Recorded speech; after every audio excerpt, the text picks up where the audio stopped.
Good day to you, Sir Madam. I am Marjorie Ann B. Barsaliano. I'm 23 years old. I'm separated. I have one child. I'm graduated Business Administration, major in Financial Management. As I have a child, I know how to take care of children, and I know how to do household such as cooking, cleaning, gardening, ironing clothes, and washing clothes.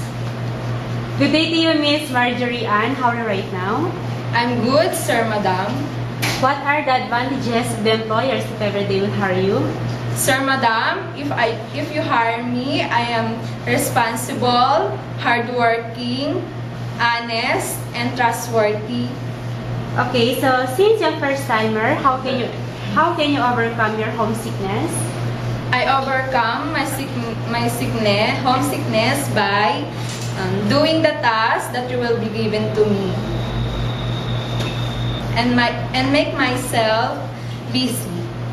Okay, so can you tell us the proper way how to take care of the children since you're already a mother? Sir Madam, by giving them nutritious food, giving them vitamins on time, taking them a bath, changing their clothes, and playing with them, teaching them, and help them to their lessons or homework, and love them as my own child. Okay, so what if you committed a mistake and the employer scolds you? What will you do? Sir Madam, I will say sorry and promise I will not do it again. So what is your last message or promise to your future employer? Please do hire me because I need this job for my family and for the future of my son. I promise I will serve you and your family as very well and finish my 2 years contract.